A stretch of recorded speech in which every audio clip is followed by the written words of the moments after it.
السلام علیکم ورحمۃ اللہ تعالی وبرکاتہ۔ نحمده ونصلی ونسلم علی رسولہ الکریم، اما بعد فاعوذ باللہ من الشیطان الرجیم، بسم اللہ الرحمن الرحیم۔ وادعوه خوفا وطمعا ان رحمت اللہ قریب من المحسنین۔ آمنت باللہ صدق اللہ العظیم وبلغنا رسوله النبی الکریم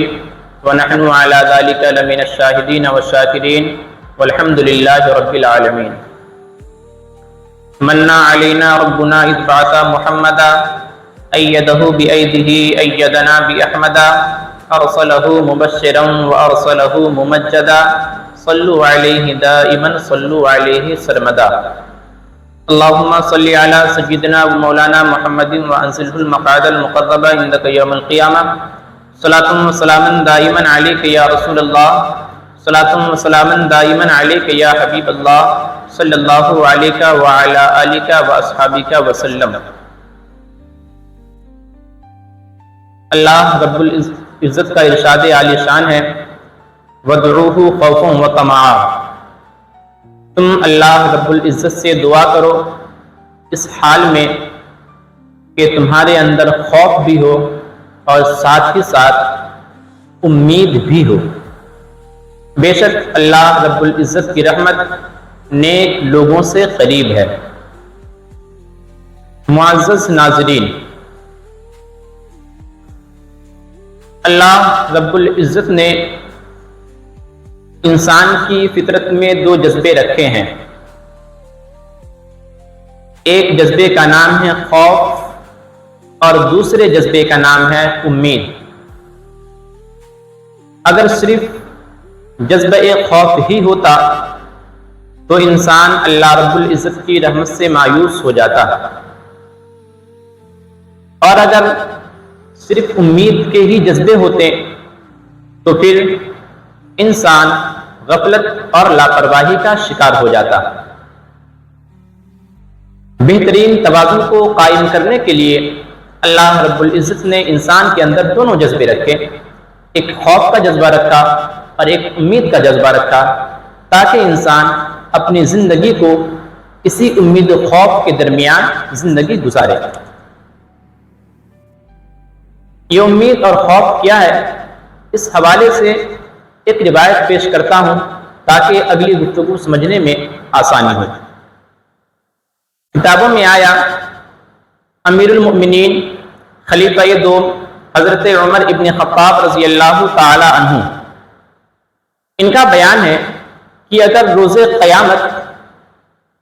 ندا دینے والا ندا دے، آواز دینے والا آواز دے کہ جنت میں ہر شخص جائے گا، صرف ایک شخص نہیں جائے گا، تو اس موقع پر میں ڈر جاؤں گا، ہو سکتا ہے کہ جنت میں جس ایک شخص کو جانے سے روک دیا جائے گا، ہو سکتا ہے کہیں وہ میں تو نہیں ہوں۔ اور فرماتے ہیں اگر یہ آواز دی جائے، یہ ندا دی جائے کہ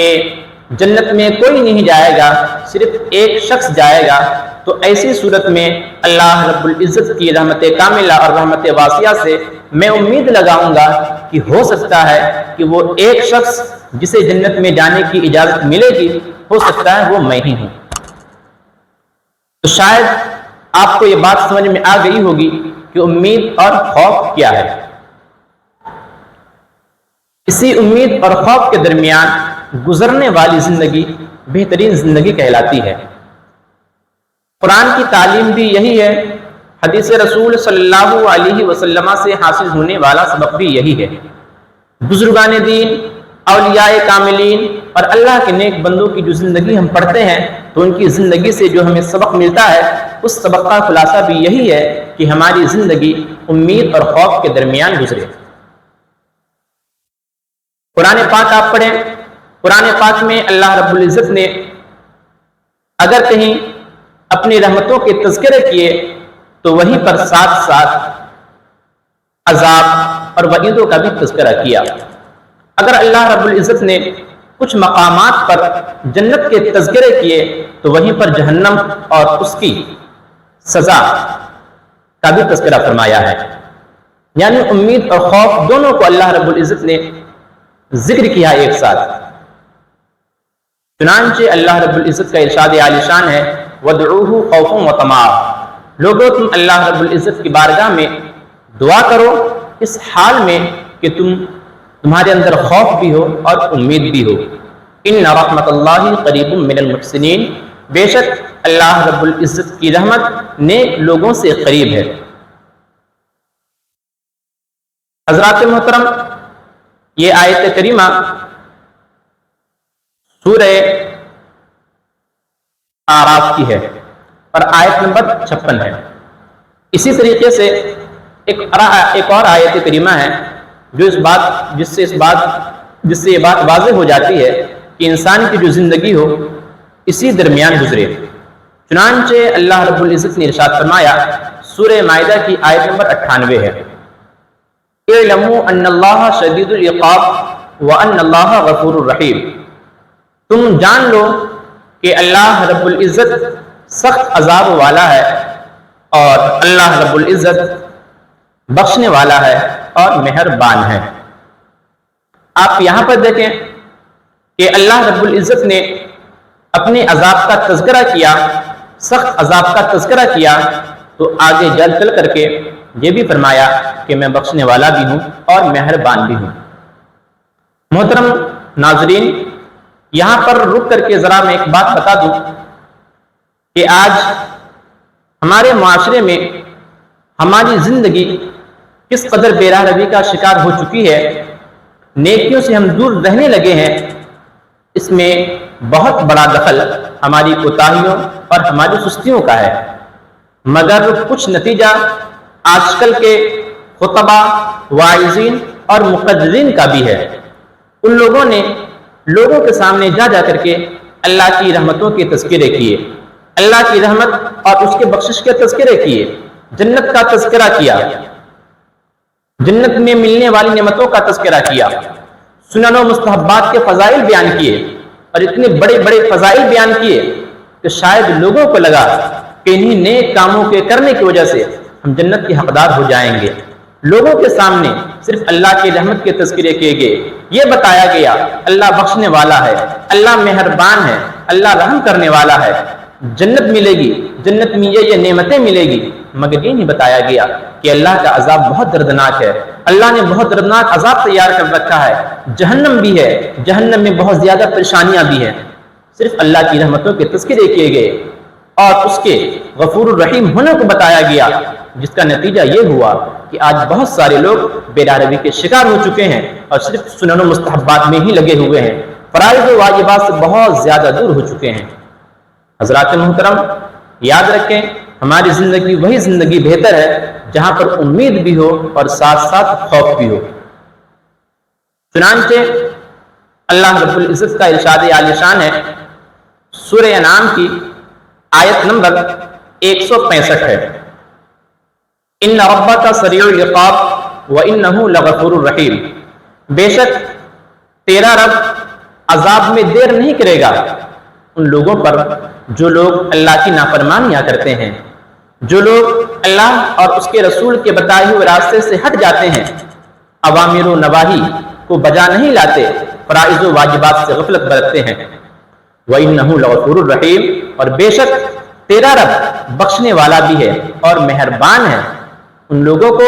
جو اللہ کے بتائے ہوئے راستے پر چلتے ہیں، شریعت کے بتائے ہوئے راستے پر چلتے ہیں اور ان کی زندگی نیکیوں میں گزرتی ہے۔ حضرات محترم، اسی تسلسل کو باقی رکھتے ہوئے ایک مقام پر ایک اور آیت کریمہ ملتی ہے، سورہ حجر کی آیت نمبر 49 اور 50 ہے۔ اللہ رب العزت نے ارشاد فرمایا، نبی عبادی انی انا الغفور الرحیم، اے نبی محترم میرے بندوں کو بتا دو کہ میں بخشنے والا ہوں، مہربان ہوں، رحم کرنے والا ہوں۔ لیکن ہمیں سوچنا چاہیے، ہم صرف یہ نہ سوچیں کہ اللہ رب العزت نے بتا دیا ہے میرے بندوں میں بخشنے والا ہوں، مہربان ہوں، رحم کرنے والا ہوں، تو ہمیں صرف اللہ کی بخشنے والا ہونا اور اللہ کا رحم کرنے والا ہونا ہمیں اس نشے میں نہ ڈال دے کہ ہم فرائض و واجبات سے دور ہو جائیں، اللہ بخش دے گا، ہم گناہوں پہ گناہ کرتے رہیں، اور یہ سوچیں اللہ بخش دے گا، فرائض و واجبات کو چھوڑتے رہیں، اور یہ سوچیں اللہ بخشنے والا ہے، مہربان ہے، علماء کو ستائیں، ماں باپ کی نافرمانی کریں، بڑوں کی ناقدری کریں، جھوٹ اور غیبت میں زندگی گزاریں، اور یہ سوچیں کہ اللہ بخشنے والا ہے، تو یہ بہت بڑی غلط فہمی ہے، چونکہ اگر اللہ رب العزت بخشنے والا ہے اور مہربان ہے تو آگے یہ بھی فرمایا وَأَنَّ عَذَابِي هُوَ الْعَذَابُ الْأَلِيمُ، میرے بندوں کو یہ بھی بتا دو کہ میرا جو عذاب ہے بہت دردناک عذاب ہے۔ تم صرف اس غلط فہمی میں نہ رہنا کہ اللہ بخشنے والا ہے، مہربان ہے، تو تم جتنے چاہو گناہ کر لو، بلکہ اگر تم گناہ کرنا چاہو تو اللہ رب العزت کے اس فرمان کو بھی یاد رکھنا وَأَنَّ عَذَابِي هُوَ الْعَذَابُ الْأَلِيمُ، یاد رکھو میرا عذاب بہت دردناک عذاب ہے۔ اس آیت کریمہ سے بھی ہمیں یہ سبق ملتا ہے کہ ہماری جو زندگی ہو وہ امید اور خوف کے درمیان ہو۔ اگر ہم گناہ کر لیں تو اللہ رب العزت کی بارگاہ میں توبہ کریں اور ہماری زندگی کا زیادہ تر حصہ ہمیشہ نیکیوں میں گزرے تاکہ ہم صحیح طریقے سے زندگی گزارنے والے کہلا سکیں۔ ایک اور مقام پر اللہ رب العزت نے ارشاد فرمایا، سورہ راج کی آیت نمبر 6 ہے، ارشاد ربانی ہے ان ربک لذو مغفرۃ للناس علی ظلمہم وان ربک لشدید العقاب، بے شک تیرا رب ان لوگوں کو بخشنے والا ہے جو لوگ اپنی جانوں پر ظلم کرنے والے ہیں، جو لوگ اللہ کی نافرمانی کر لیتے ہیں، جو لوگ گناہ کر لیتے ہیں، فرائض و واجبات کو چھوڑ دیتے ہیں، نیک کاموں سے دور ہو جاتے ہیں، اگر یہ لوگ اپنے جانوں پر ظلم کر لیے ہیں اللہ کی نافرمانی کر کے، تو اللہ رب العزت کی بارگاہ میں توبہ کریں، اللہ رب العزت کی بارگاہ میں دعا کریں ان ربک لذو مغفرۃ للناس علی ظلمہم، اگر تم اور ہم سب لوگ اگر گناہ کر لیں اور گناہ کرنے کے بعد توبہ کر لیں تو اللہ رب العزت بخشنے والا ہے۔ لیکن اگر ہم صرف گناہ کرتے رہیں، توبہ نہ کریں، تو رب کا اگلا ارشاد ہے وَإِنَّ رَبَّكَ لَشَدِيدُ الْعِقَابِ، یاد رکھو تیرے رب کا جو عذاب ہے بہت دردناک عذاب ہے، تیرا رب بہت دردناک عذاب والا ہے۔ اس آیت کریمہ سے بھی واضح طور پر یہ پیغام ملتا ہے کہ ہم اگر گناہ کر لیں تو گناہ کے بعد فوراً اللہ کی بارگاہ میں توبہ کریں تاکہ ہمارے گناہوں کی مغفرت ہو سکے، ہمارے گناہوں کی بخشش ہو سکے۔ ایک اور مقام پر اللہ رب العزت نے ارشاد فرمایا، سورہ بنی اسرائیل کی آیت نمبر 57 ہے، ارشاد ہے یرجون رحمتہ ویخافون عذابہ، اللہ کے کچھ بندے ایسے ہیں جو اللہ کی رحمتوں کے امیدوار ہیں، اللہ کی رحمت سے امید لگائے بیٹھے ہیں، ویخافون عذابہ، صرف امید لگائے نہیں بیٹھے ہیں کہ اللہ بہت رحیم ہے، بہت کریم ہے، جو چاہو کرے، نہیں، ویخافون عذابہ، اللہ کے عذاب سے ڈرتے بھی ہیں، انہیں معلوم ہے کہ اگر ہم غلط کام کریں گے، نیکی نہیں کریں گے تو اس کا عذاب ہمیں اپنی گرفت میں لے لے گا، پھر اس سے چھڑانے والا کوئی نہیں ہوگا۔ ان آیات نے واضح طور پر یہ بات واضح کر دی کہ ہماری زندگی امید اور خوف کے درمیان گزرے، نیکیوں میں گزرے، اگر کوئی غلط کام ہو جائے تو اللہ کی بارگاہ میں توبہ کریں۔ چنانچہ ایک اور مقام پر ارشاد ربانی ہے، سورہ غافر ہے جس کا دوسرا نام سورہ مومن بھی ہے، اس کی آیت نمبر 3 ہے، ارشاد ربانی ہے غافر الذنب وقابل التوب شدید العقاب ذو الطول، غافر الذنب اللہ رب العزت گناہوں کو بخشنے والا ہے، قابل التوب توبہ کو قبول فرمانے والا ہے، شدید العقاب اور اللہ رب العزت بہت دردناک عذاب والا ہے، ذو الطول اور انعام فرمانے والا بھی ہے۔ تو یہاں پھر اللہ رب العزت نے صاف لفظوں میں پیغام دے دیا کہ تم گناہ کرو گے میں بخش دوں گا، قابل التوب تم توبہ کرو گے میں توبہ قبول کروں گا، لیکن تم گناہ پہ گناہ کیے جاؤ، توبہ نہ کرو اور صرف اللہ کی غفار ہونے پر، تم اللہ کے رحمان ہونے پر بھروسہ کر لو، تو یہ اچھی بات نہیں، بلکہ رب کا اگلا فرمان ہے شدید العقاب، اگر تم گناہوں سے باز نہیں آؤ گے، گناہوں کو نہیں چھوڑو گے، توبہ نہیں کرو گے، شدید العقاب، تو اللہ رب العزت کا جو عذاب ہے بہت دردناک ہے، اس سے کوئی بچانے والا نہیں ہے۔ حضرات محترم، اس آیت کریمہ کے تحت بہت ہی دلچسپ روایت ملتی ہے، اس روایت کو ذکر کر دیتا ہوں، انشاءاللہ پھر بہت جلد اپنی گفتگو ختم کر دوں گا۔ علماء لکھتے ہیں کہ ملک شام میں ایک شخص تھا جو بہت دیندار تھا، نیک آدمی تھا، اس کی دینی حمیت کی بنا پر حضرت عمر رضی اللہ تعالیٰ عنہ کو اس سے دوستی ہو گئی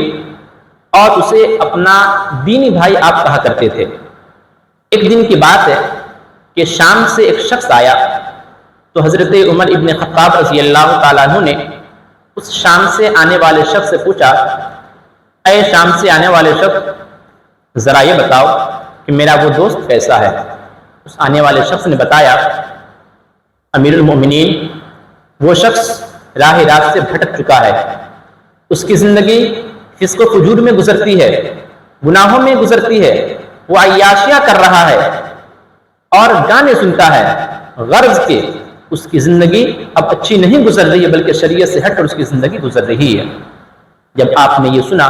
تو آپ کو بہت زیادہ رنج ہوا، آپ بہت زیادہ غمزدہ ہو گئے۔ چنانچہ آپ نے اس شخص سے فرمایا کہ اے شخص، جب تمہاری واپسی کا وقت آ جائے، جب تم ملک شام جانے لگو تو مجھ سے ضرور ملنا۔ چنانچہ جب وہ شخص واپس جانے لگا تو اس نے حضرت عمر رضی اللہ تعالیٰ عنہ سے ملاقات کی، تو حضرت عمر رضی اللہ تعالیٰ عنہ نے اس شخص کے ذریعے سے اپنے دوست کے نام ایک خط بھجوایا اور آپ نے اپنے کاتب سے کہا ایک خط لکھو۔ خط میں لکھا، من عمر الی فلاں، سلام علیک، انا احمد اللہ الیک الذی لا الہ الا ہو، بسم اللہ الرحمن الرحیم، حامیم، تنزیل الکتاب من اللہ العزیز العلیم،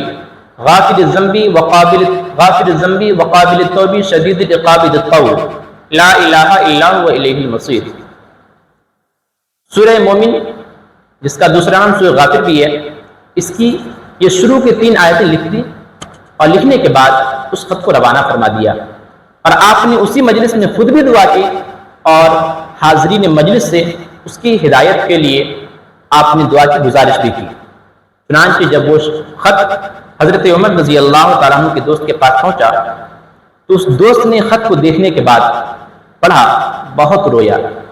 رویا، آنکھوں سے آنسوؤں کی بارش برسنے لگے، بہت رویا وہ۔ بالآخر اسے اپنے گناہوں پر شرمندگی کا احساس ہوا، اس نے اپنے گناہوں سے توبہ کیا۔ جب وہ توبہ کر لیا اور اس کی زندگی شریعت کے مطابق گزرنے لگی تو یہ خبر حضرت عمر رضی اللہ تعالیٰ عنہ کے پاس پہنچی۔ تو اس موقع پر آپ نے دنیا والوں کو ایک پیغام دیا۔ آپ نے فرمایا تھا، ہاکذا فاصنعوا اذا رأيتم احدكم قد ضل ضلة فسددوه وادعوا الله له ان يتوب عليه ولا تكونوا اعوانا للشياطين عليه۔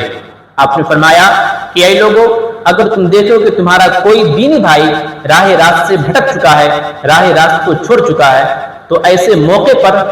تم اس کے لیے ہدایت کی دعا کرو،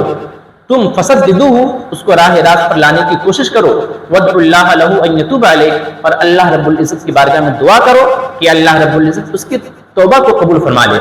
ولا تکونوا اعوانا للشیاطین علیہ، اور تم اس کے خلاف شیطان کے مددگار نہ بن جاؤ، یعنی کہ ایسا نہ تم کرو وہ بندہ گناہ میں ملوث ہو گیا تم اس کو عار دلاؤ، اس کو برا بھلا کہو، ایسا نہ کرو۔ اگر تم ایسا کرو گے تو بندہ اور بگڑ جائے گا، بلکہ ایسا کرنے کے بجائے تم اس کو راہ راست پر لانے کی تلقین کرو، راہ راست پر لانے کی کوشش کرو اور اللہ رب العزت کی بارگاہ میں دعا کرو، اے اللہ اس کو ہدایت کی توفیق عطا فرما۔ حضرات محترم، آپ نے دیکھا اس شخص نے بھی اپنی زندگی کو توبہ کر کے راہ راست پر لانے کی کوشش کی اور راہ راست پر آ ہی گیا۔ محترم ناظرین، ان آیت کریمہ سے معلوم ہوا کہ ہماری زندگی وہی زندگی بہتر ہے جو امید اور خوف کے درمیان گزرے، نیکیوں میں گزرے۔ اگر کوئی گناہ ہو جائے تو فوراً اللہ کی بارگاہ میں توبہ کر لیں۔ ہمارے یہاں 2 فرقے پائے جاتے ہیں، ایک فرقہ خوارج ہے اور دوسرا فرقہ مرجئہ ہے۔ ان دونوں فرقوں کے یہاں افراد و تفریق کا معاملہ ہے۔ خوارج نے ان آیتوں کا سہارا لیا جن آیتوں میں اللہ کے عذاب کا تذکرہ ہے، اللہ کے وعیدوں کا تذکرہ ہے، اللہ کی سزا کا تذکرہ ہے۔ ان لوگوں نے ان آیتوں کو سہارا بنایا اور دنیا والوں کو اپنا پیغام یہ دیا کہ اگر کوئی مسلمان گناہ کبیرہ کر لے اور وہ توبہ کرنے سے پہلے مر جائے تو وہ کافر ہے اور ہمیشہ وہ جہنم میں رہے گا۔ ادھر مرجئہ نے ان آیتوں کو سہارا بنایا جن آیات میں اللہ کی رحمت کاملہ اور اس کی بخشش، اس کے مغفرت کے تذکرے تھے، اور دنیا والوں کو یہ پیغام دیا کہ اگر کوئی شخص ایمان لے آئے تو ایمان لانے کے بعد وہ کتنا ہی گناہ کیوں نہ کر لے، ایمان لانے کے بعد گناہ کچھ بھی نقصان دہ نہیں ہے۔ معلوم کیا چلا، ان دونوں گروہوں نے افراط و تفریط کے راستے کو اختیار کیا۔ ایک نے مسلمان کو گناہ کبیرہ کرنے کی بنا پر کافر قرار دیا، اور دوسرے نے یہ کہہ دیا کہ اگر کوئی شخص ایمان لے آئے تو ایمان لانے کے بعد کتنا ہی گناہ کیوں نہ کر لے، اس سے کوئی فرق نہیں پڑنے والا ہے۔ محترم ناظرین، اللہ رب العزت کی بارگاہ میں دعا کریں کہ اللہ رب العزت ہمیں توفیق دے کہ ہماری جو زندگی ہو امید اور خوف کے درمیان ہو، ہم نیکیوں میں زندگی گزارنے کی کوشش کریں، صرف اللہ رب العزت کی رحمت کاملہ اور اس کی رحمت واسعہ پر بھروسہ نہ کریں، بلکہ عبادت کریں، ریاضت کریں، فرائض و واجبات کو ادا کرنے کی کوشش کریں، شریعت کے مطابق زندگی گزارنے کی کوشش کریں۔ اگر غلطی ہو جائے، گناہ ہو جائے، بتقاضی بشر گناہ ہو جاتے ہیں، تو اگر گناہ ہو جائے تو اللہ رب العزت کی بارگاہ میں دعا کریں، انشاءاللہ تبارک و تعالی اللہ رب العزت ہمارے گناہوں کو بخش دے گا اور ہمارے توبہ کو قبول فرمائے گا۔ اللہ رب العزت کی بارگاہ میں دعا ہے ہمیں کہنے اور سننے سے زیادہ عمل کی توفیق عطا فرمائے۔ استغفر اللہ ربی من کل ذنب واتوب الیہ، وآخر دعوانا الحمد للہ رب العالمین۔ السلام علیکم ورحمۃ اللہ تعالی وبرکاتہ۔